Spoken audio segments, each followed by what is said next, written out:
The U.S. Small Business Administration, or SBA, is dedicated to helping small business owners succeed. In the wake of a disaster, SBA provides low-interest disaster loans to homeowners, renters, businesses of all sizes, and private nonprofit organizations. These loans can help you recover from uninsured or underinsured disaster losses. Loans can be used to repair or replace real estate, personal property, machinery and equipment, inventory, furniture and fixtures, leasehold improvements, and other business assets. Some applicants may be eligible for additional funds for refinancing existing mortgages or mitigation projects to protect against future damage. SBA also offers working capital loans to small businesses that have suffered economic injury. Obtaining a disaster loan is a three-step process that involves your loan application, loan processing, and disbursement. To apply for assistance following a presidential disaster declaration, you must first register with the Federal Emergency Management Agency, or FEMA. In most cases, you will then be referred to SBA for possible loan assistance.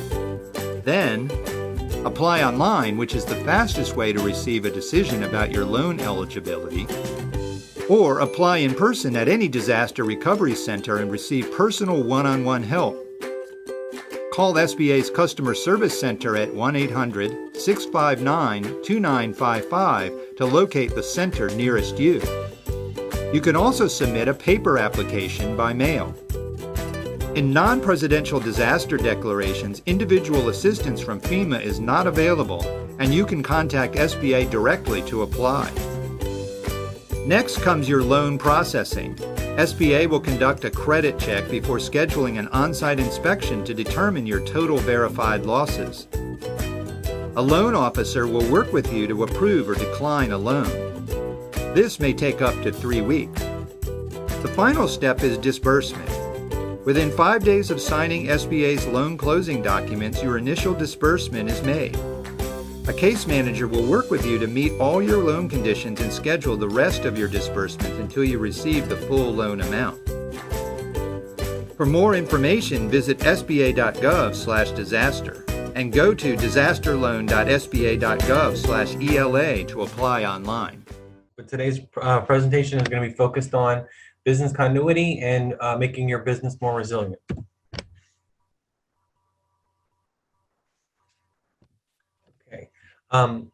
As I mentioned, my name is Brian Van Hook. I'm Regional Director of Florida Small Business Development Center at FIU. I have 15 years of disaster recovery experience, and I'm a certified business continuity professional. I've worked on disasters such as Hurricane Katrina, Hurricane Sandy, the BP oil spill, obviously Hurricane Irma and Zika here locally. We are funded in part through a cooperative agreement with the U.S. Small Business Administration, because we are part of the SBDC network. The SBDC network is almost 1,300 centers nationwide. So we have a national network, and we are part of the Florida SBDC network. In total, there's 9 regions around the state. So if you're not part of Miami-Dade County or Monroe County in the Keys, don't worry. There are other SBDCs that are around the state, and we can get you connected to them. Just reach out to Brianna. But you can see we're down under FIU's College of Business, and we basically cover Miami-Dade County and Monroe County. And so I would say we are your local SBDC because we receive federal and state funding. So basically your taxes that you pay, it's providing our services at no cost. In terms of our services, we focus on one-on-one business consulting.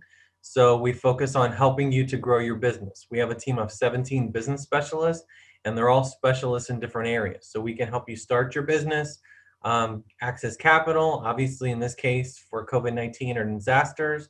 We can help you get SBA disaster loans, PPP, other funding as well. We also provide services on international trade, business strategy, operations, marketing, government contracting. Also, we have access to market data, demographics, things like that, site selection information to help you with your business. And then we do provide specialized services. And so if you are located in Miami-Dade and Monroe, our team can help you out. In terms of our center, we do track the outcomes with our clients because we're here to actually help you grow your business. So we want to know, are we doing a good job at that? So we're very proud that we've been able to help businesses increase revenue, help them access capital, get government contracts, launch a business, and also create jobs. In terms of COVID-19, as it shows, as of June 2nd, we've assisted over 250 businesses to secure 24.1 million in capital. That runs from PPP, economic injury disaster loans that we're going to talk about, and a Florida emergency bridge loans. As we are doing the presentation today on June 17th, the PPP program is still open until June 30th, and there's also funds available. Also, the SBA did reopen the economic injury disaster loan program for COVID-19. So if we can assist you with either one of those programs, please follow up with Brianna and we'll be able to help you out with that. And then this is our really great team of 17 business specialists that is here to help you out.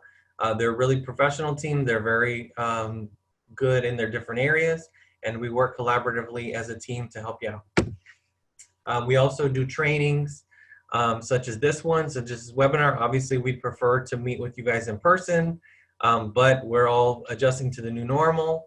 So definitely, if there's any way we can improve this particular presentation, please give the feedback to Brianna.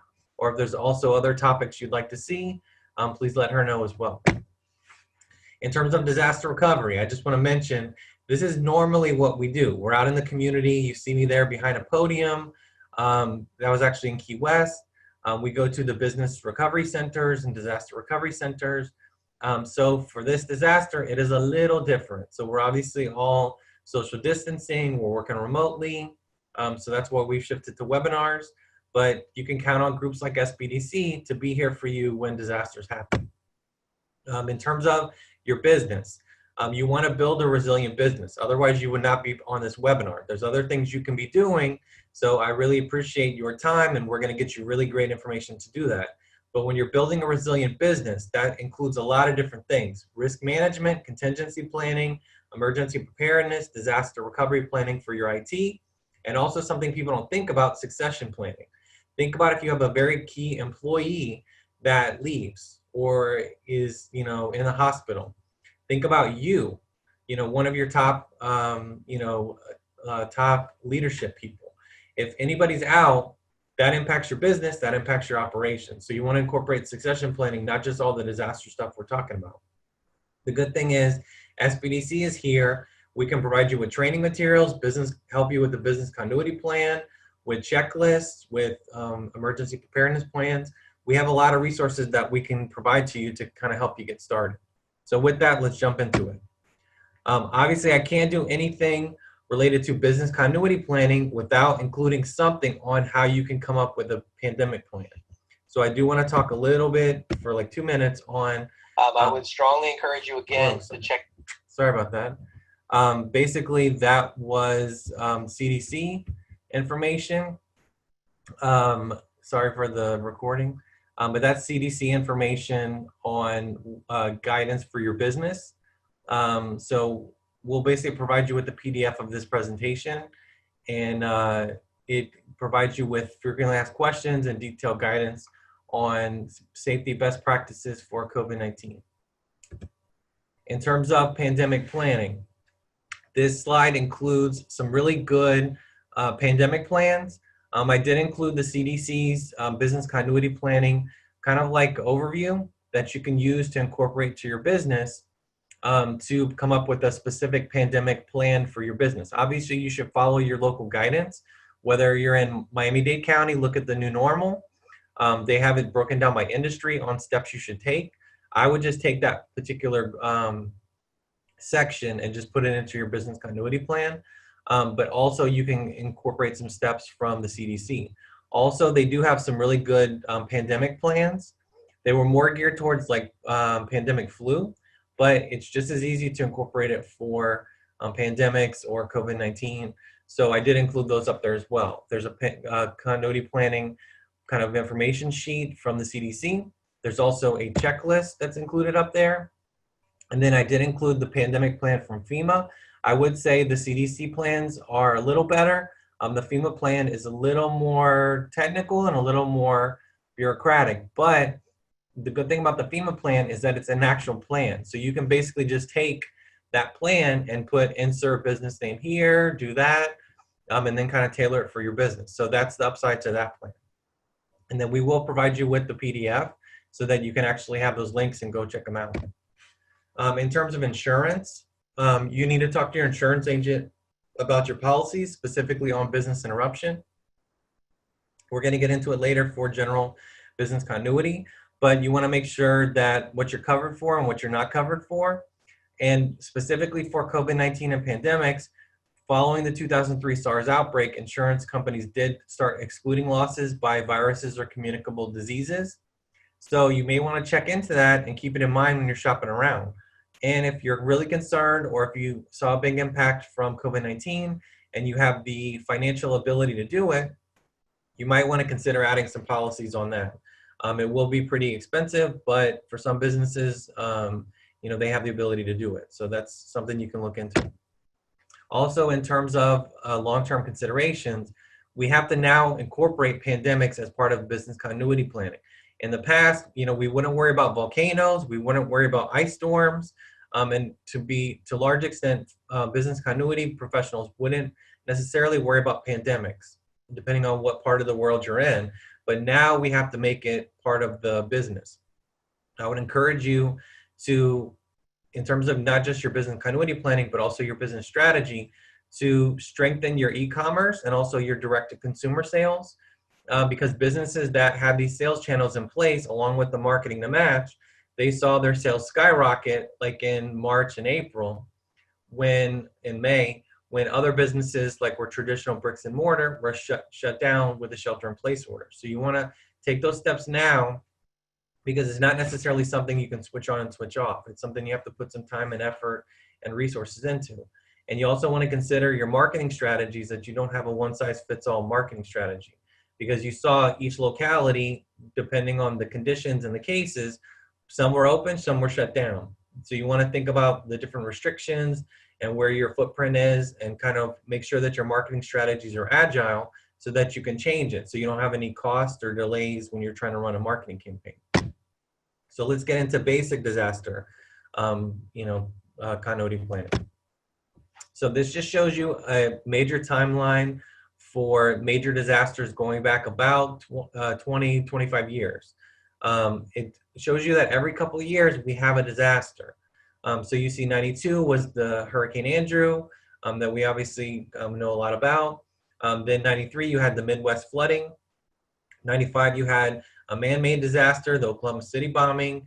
Then you had 9/11, the World Trade Center bombing in 2001. Obviously, we had a lot of hurricanes from 2004, 2005, 2008. 2010, you had another man-made incident, which was the BP oil spill. Then 2012, you had Isaac and Sandy. 2016, some parts of the country, especially here in Miami, we did have Zika to deal with, and so there was some impact on businesses in Miami Beach, in Wynwood. And then we also had, Hurricane Matthew, Louisiana flooding, Hurricane Harvey, flooding in Houston. And then we had COVID-19 obviously going on now. So this just shows you that disasters are going to happen. They could be man-made, they could be natural disasters, they could be pandemics now like we're dealing with. So you need to factor in business continuity planning into your overall planning that you're doing for your business. When we talk about disasters, prior to COVID-19, this is what most folks thought about. This is the lower ninth ward, this is Hurricane Katrina, this is damage. You think about like a big, large-scale disaster. But most businesses that we work with, and most business in the community, this could be a business interruption that could kill your business. This is road construction. We live in Miami-Dade County. I know in the Keys, there's also a lot of road construction as well. But for a lot of businesses that have storefronts and are bricks and mortar, road construction and road closures could impact your business. That could basically steer away your customers. It could change your operations. And given the margins and given the finances of the businesses, that could really impact your business. So you have to think about a large scale incidents such as a hurricane, such as a pandemic now, but also smaller things like road construction, power outage, internet outage, even cybersecurity, things like that. Those are things that you have to factor into your business continuity plan. This just shows you basically in terms of the impact for man-made disasters and natural disasters.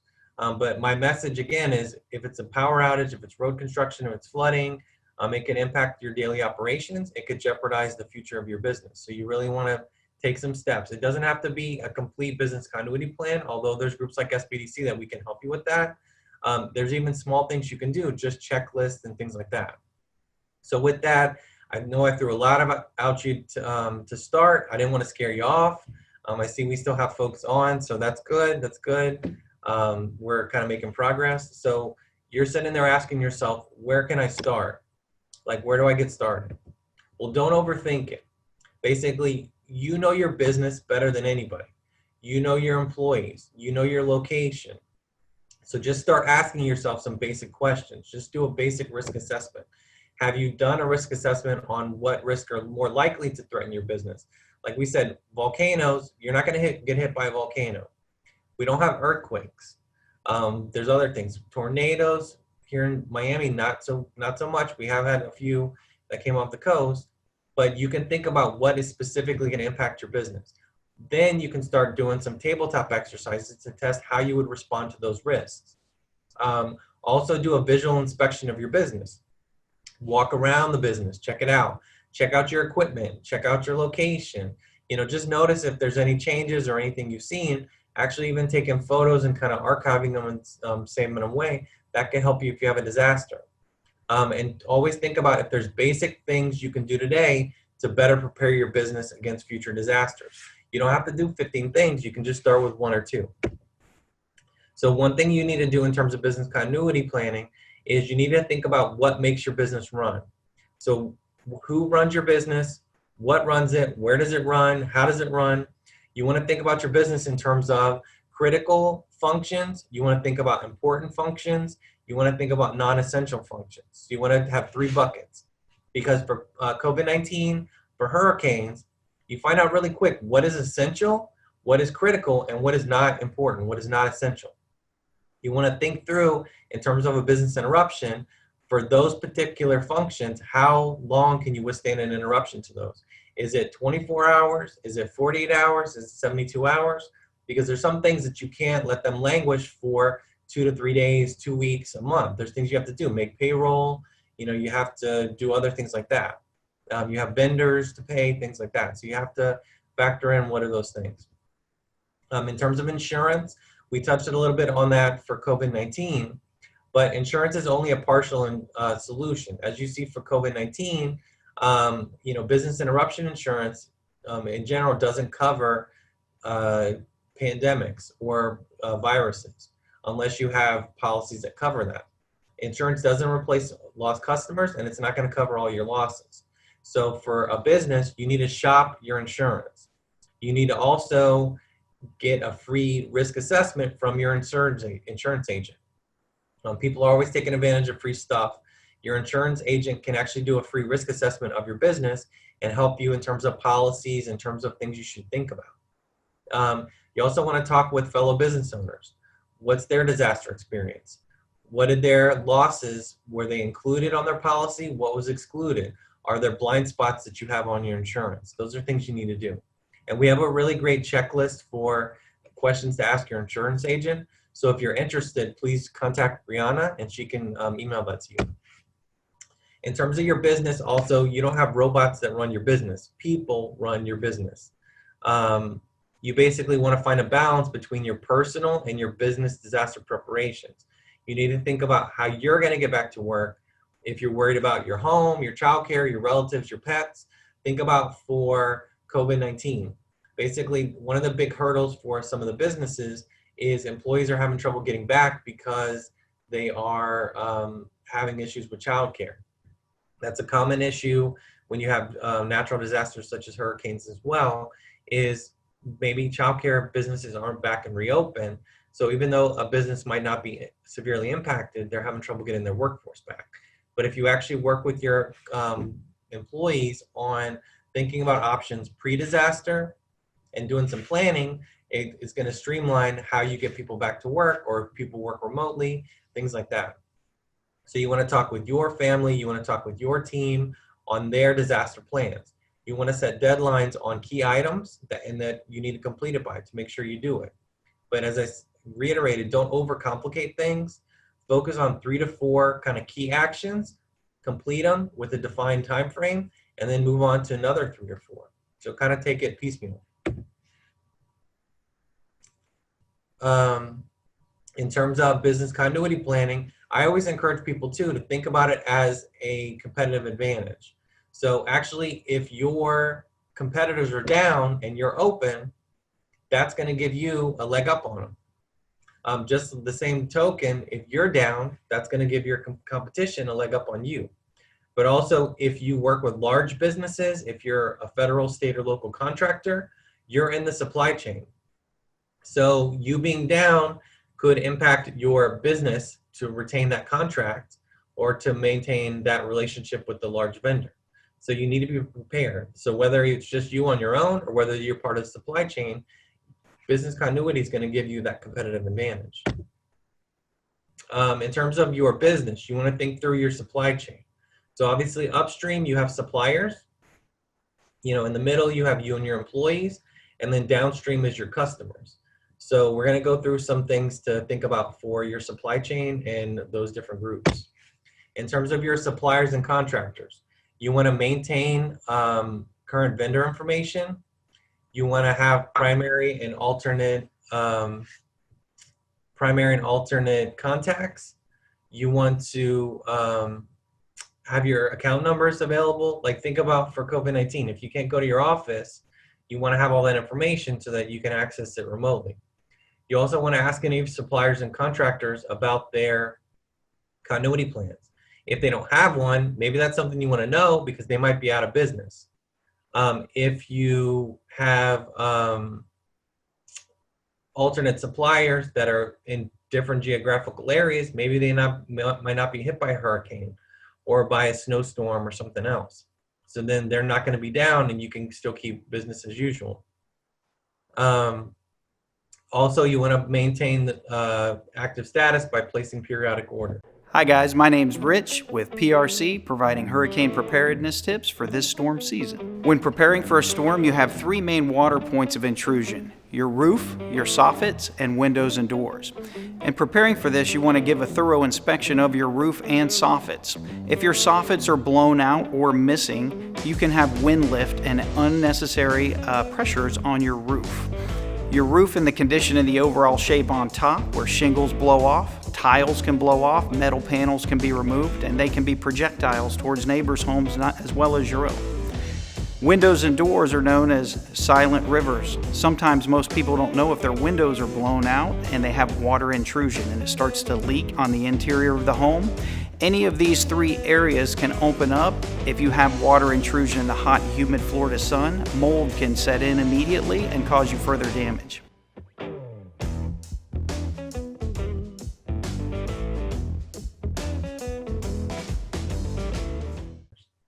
In terms of your employees, as I mentioned previously, your front line is your bottom line. Like, if you don't have your employees, then you can't run your business. So you want to maintain current employee contact information. You want to have up-to-date emergency contacts. Think about it. Life happens. People move. People get new email addresses. They say, I don't want to use Yahoo anymore. I want to use, Gmail. People get new cell phones. Unfortunately, people get divorced. Fortunately, people get married. People, as I said, people move. They have a different emergency contact. So you don't want to just rely on when you hire somebody to have that contact information and emergency contacts. You want to update it regularly. I would recommend doing it every 6 months. But if you can do it once a year, especially as we get towards hurricane season, that's a good standard to have. You also want to have alternate means of communication. You want to have cell phone. You want to have, if they have a house phone, you want to have a backup contact. Also, take advantage of different means of communication. Nowadays, you can do text, you group text to people, you can set up a WhatsApp group, you can do Slack. Those are things that you can set up to communicate in a disaster situation. Obviously, identify any special skills that people have, any certifications, whether that's first aid, CPR, military training. We already covered working with them on a personal disaster plan. You want to know if folks are going to evacuate. So if we have a hurricane in Miami-Dade County or the Keys, are they going to evacuate? Are they going to shelter in place? If they're going to shelter in place, where are they going to be? If they're going to evacuate, where are they going to go? Who are they going to stay with? How can you get in touch with them? Because you want to do kind of like a check-in with all your employees to make sure they're safe. Obviously, factor in childcare, factor in pets, factor in elderly relatives. So you want to think through all those different, different considerations. In terms of customers, you need to identify the likelihood that customers are going to be present in your business if a disaster occurs. So you have to factor that into your business continuity planning. In terms of communications, you want to keep it open with customers. Obviously, your phones, your email, your website, your social media. In terms of phones, it's not necessarily just having your phone, making sure it works. It's also having staffing on it, making sure you have the process in place to take a note, to pass it on, to respond to phone calls, things like that. Also monitor the internet, any social media, to track trending stories. If there's public information you can get out. Keep a copy of your customer records off-site or in the cloud so you can access it.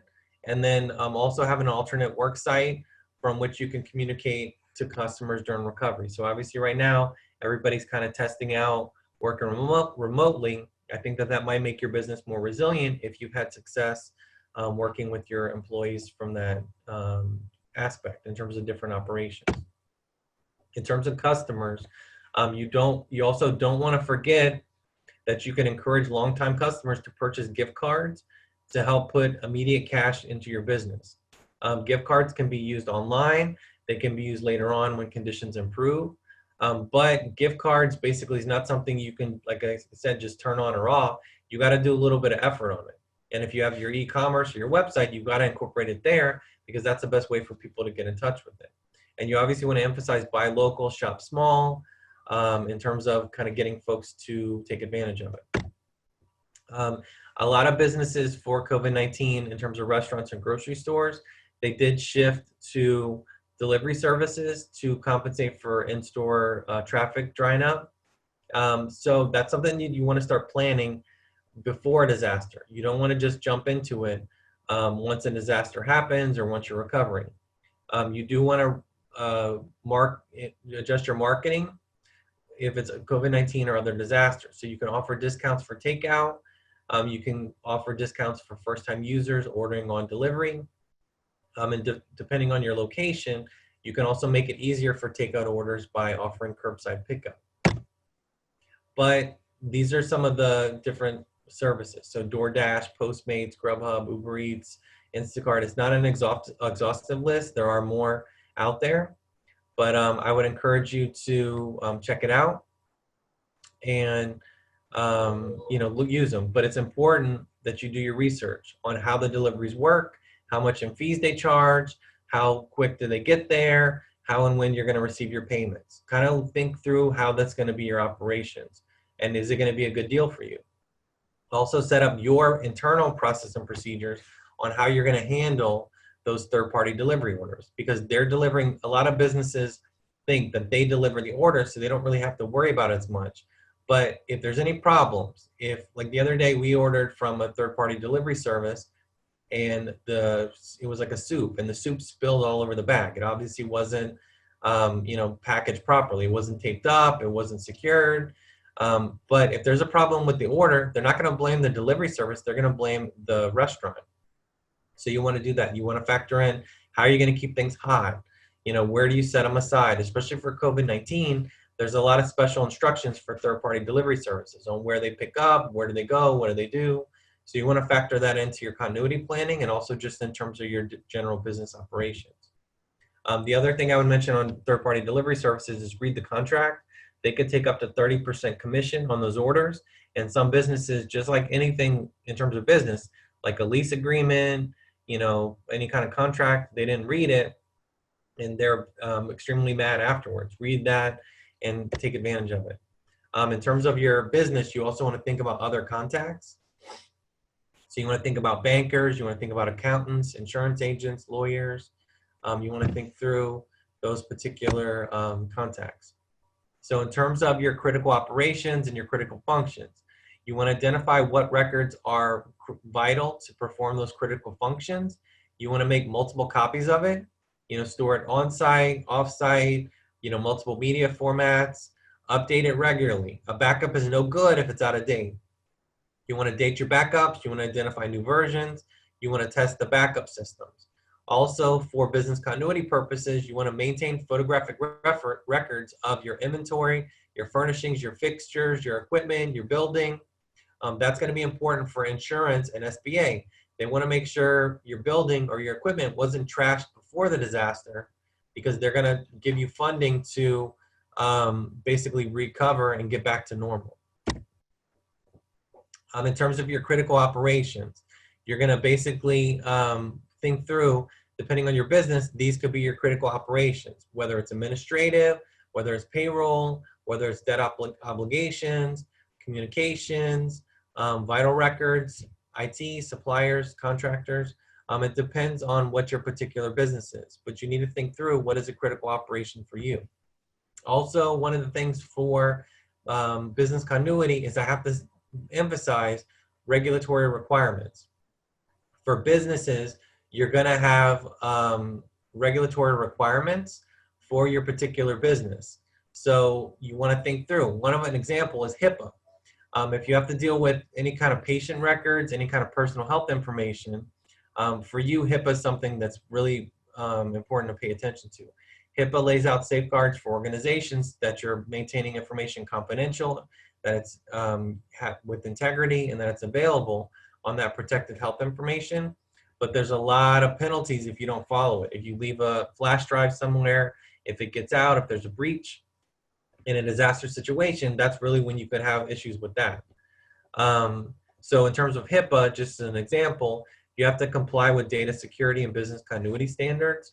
So you have to back up the health data, you have to have business continuity plans, you have to basically have emergency operations planning and continuation processes so that you can continue to protect that health information.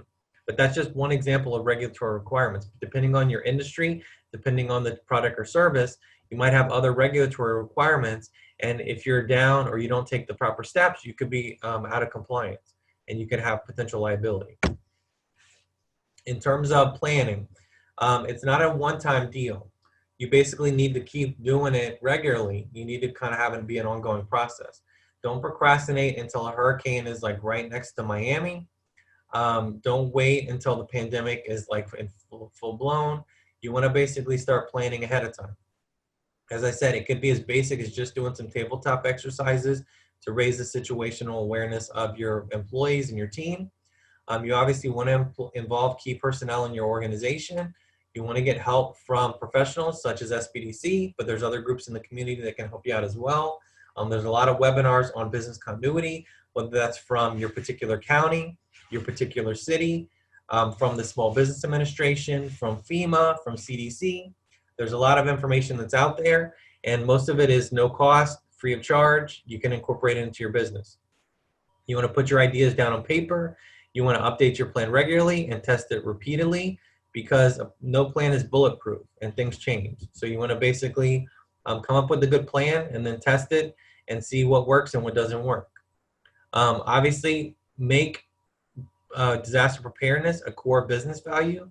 Train your employees on it. Make them prepared. I know there's a lot of other groups that are in the community, such as Tropical Shipping, FedEx, UPS. Those folks in Walmart, they have business continuity core to their business. It makes them more attractive to customers because they know they're going to be in business if something happens. You want to communicate with your vendors, your suppliers, your contractors. Find, is there any other ideas that you can rob and duplicate, R&D? Implement your plan, exercise it, and you also want to adjust it accordingly and update it if you need to. As I said, we have resources that we can give you in terms of different checklists, in terms of tabletop exercises, questions to ask. So if we can be a resource for you, we're very happy to provide you with that information. It kind of gives you a good foundation to get started. We also do have a mobile application called Disaster. It's available in the App Store and also on Google Play. It was developed in partnership with the FIU Extreme Events Institute and with funding from the USAID. Basically, Disaster is something to help your business get prepared and also respond to disasters. It's free, it's in English and Spanish, and it basically includes customizable checklists, disaster simulations, assessments, risk assessments to help your business.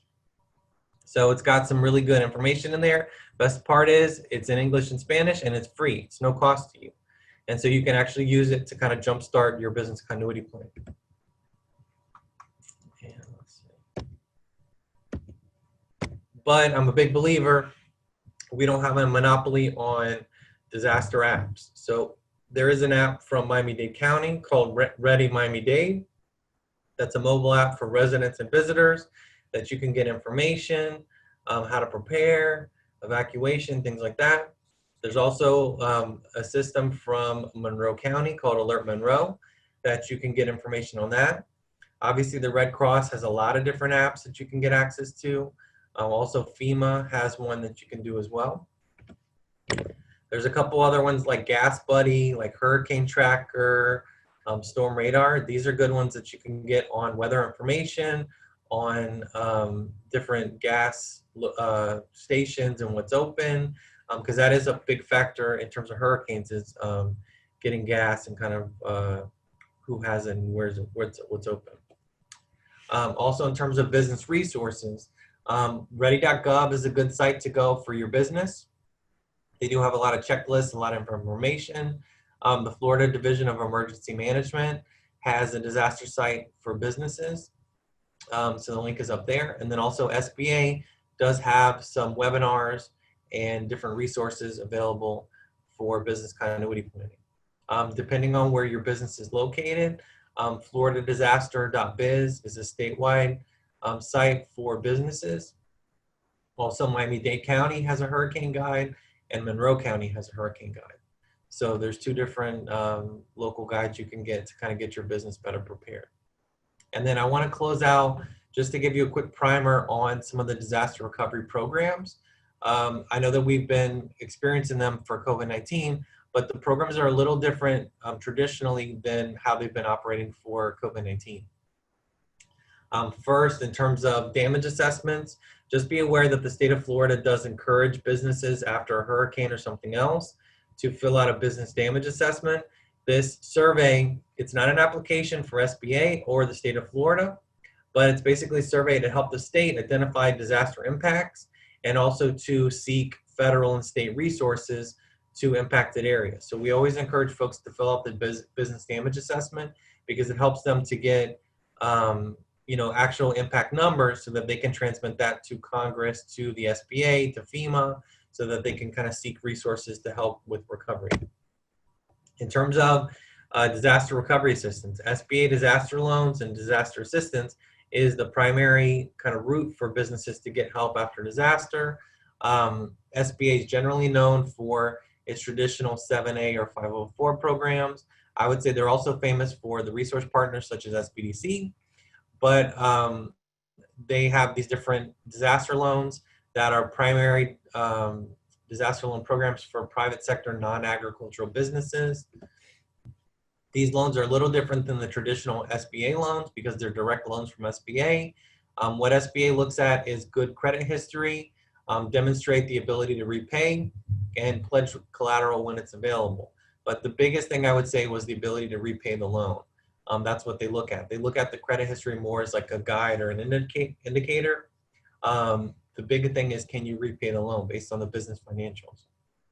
The law authorizes up to a 30-year term, but terms can be lower if you have credit elsewhere, which basically means you have a line of credit with the bank. And then SBA sets the installment payment amount and the corresponding maturity based on your ability to repay that loan. In terms of the disaster loan program, there's two types of business disaster loans: physical damage disaster loans and economic injury disaster loans. Traditionally, these caps are up to 2 million. For COVID-19, it was capped at 150,000 for most businesses because there is so much demand for those particular loans. But for a normal disaster, it can go up to $2 million. So physical damage loans is like what it says.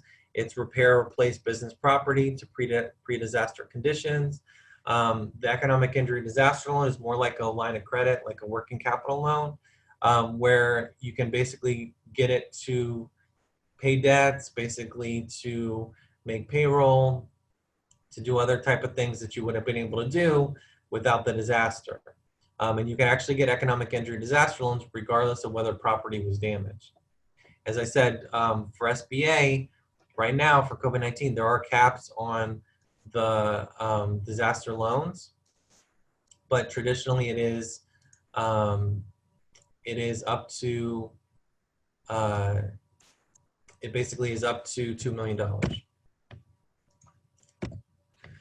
So for Hurricane Irma, going back a little bit, basically the interest rates were about 3.3%. Generally, it's like in the 3% range, 3 to 4% range.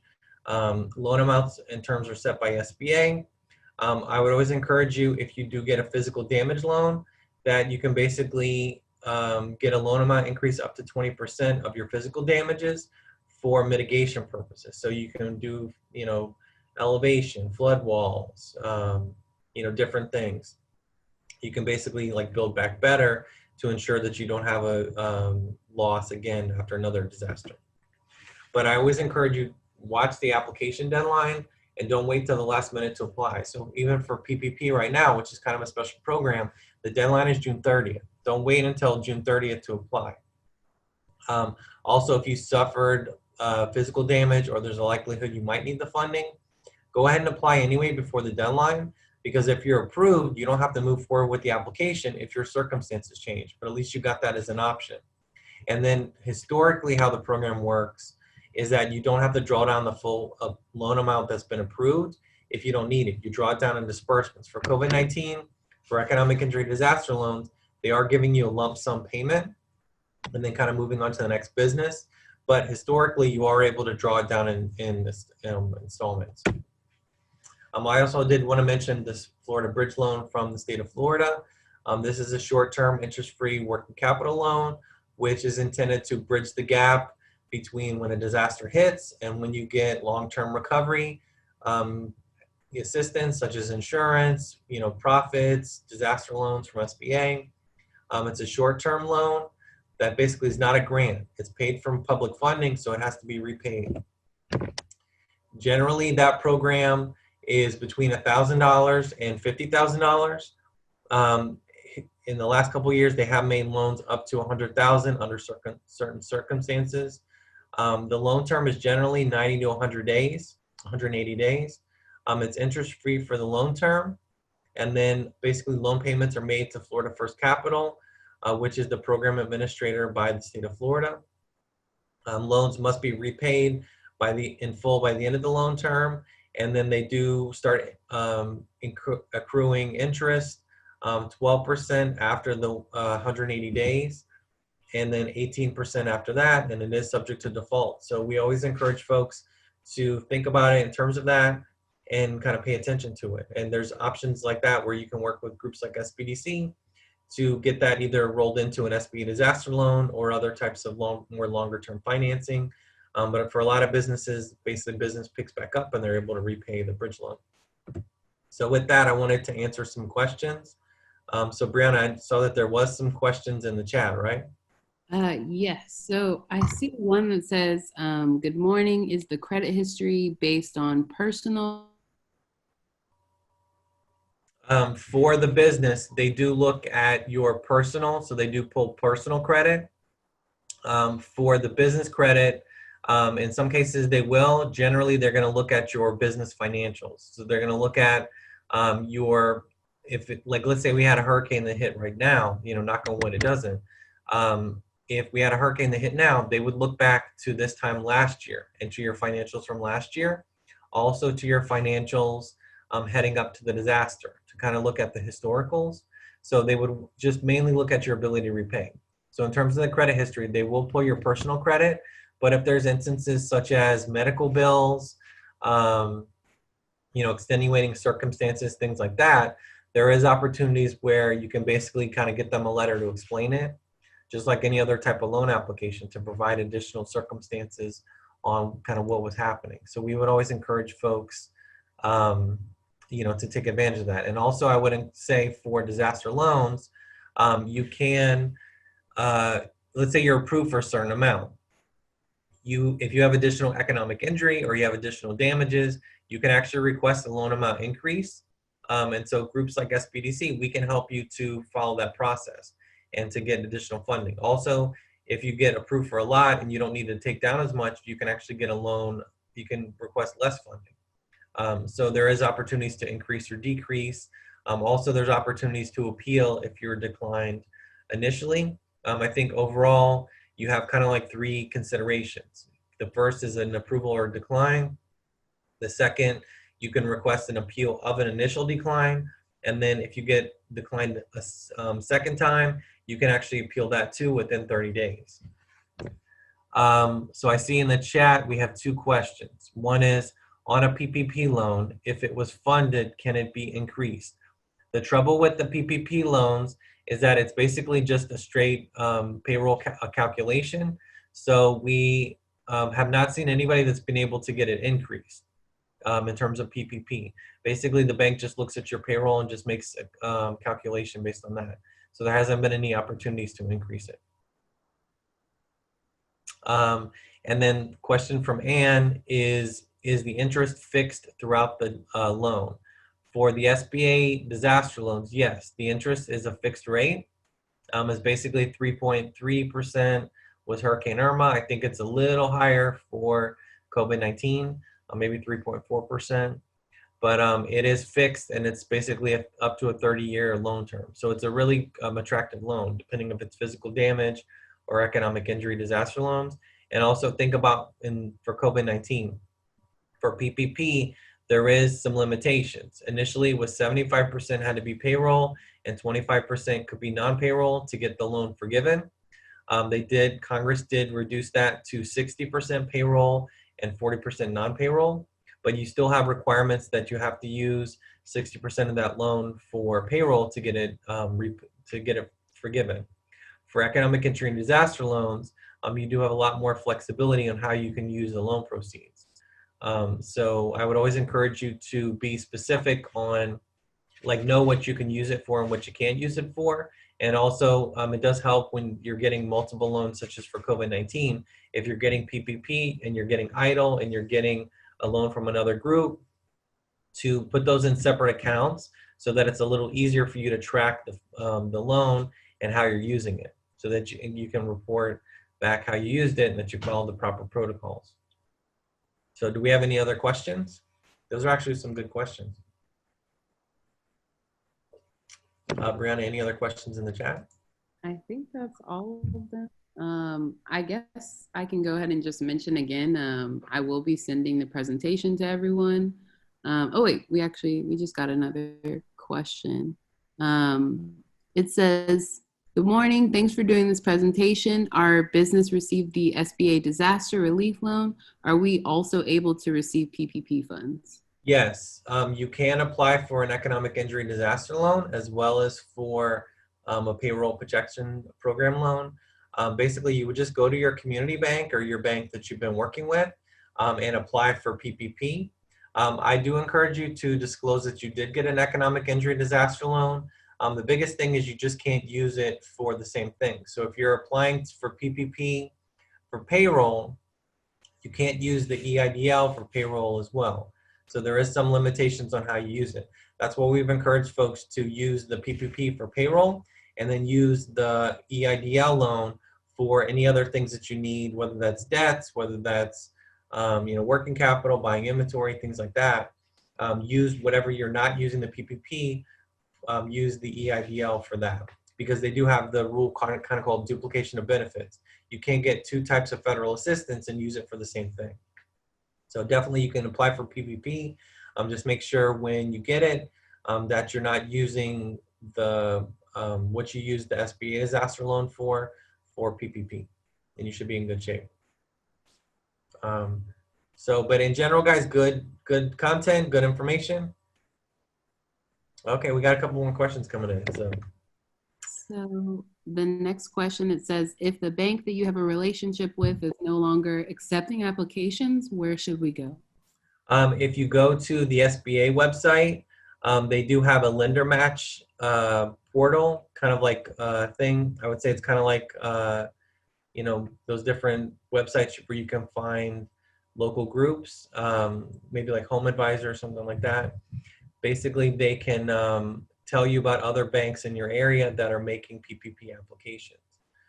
So I would encourage you to go to that. It's under SBA's website, and it's kind of like a lender match. If you just search SBA and PPP and lender match, it should come up, and it's basically just a website where you can search who is making PPP loans. I would encourage you start with the community banks, because those are the folks that have still been doing it. They've been a little more responsive. Not to say you shouldn't go to your large bank or the bank you've had a relationship with.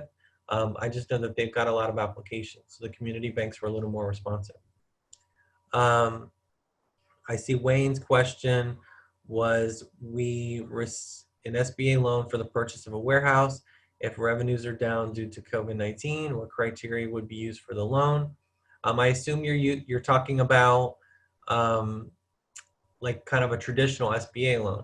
They still are making 7A loans. They still are making 7A for working capital. They are still making 504 loans for commercial real estate and equipment. They will factor in kind of revenues down, but they're also going to look at the historicals. I would also mention for 7A loans, they do have a deferment period on payments. So what I would do, Wayne, is shoot Brianna an email after the webinar, and we can get you connected to one of our financial consultants, because I know that they have been working a lot with the regular SBA loans and kind of helping businesses to navigate to get that. But for SBA, the big thing is they're going to look at your financials. They're going to look at your ability to repay the loan, but they are going to factor in your historical. So they're not just going to look at the recent COVID-19. They're going to look at kind of how do things look before that. In terms of Natasha's question, she said, we received a PPP loan, but if we don't want to pursue the SBA disaster loan, we would only need it for payroll. As we're a travel agency, we don't have any other major fixed expenses. What would you recommend? If you got PPP and it covered your payroll, then you could get the SBA disaster loan. Just be aware it's going to be a lump sum. So in the past, you would only draw down kind of what you needed, but they will give you a lump sum. I would say it doesn't hurt for you to get the SBA disaster loan, because it is a longer term loan at 3% interest. So you could actually be approved for the SBA disaster loan, and then kind of see at the time that they make the decision if you're approved or declined, if you need it. That could be one angle you can take, is basically just apply for it and then see what your business situation is once you get a decision on the loan. But if you don't have any other fixed expenses, then I would say, depending on what the business situation is when you get approved, then you might not want to draw it down if all you need is payroll. So, but a lot of times people have rent, people have operating expenses, they have other debts and things like that. Those are things that you can use the SBA disaster loan to cover.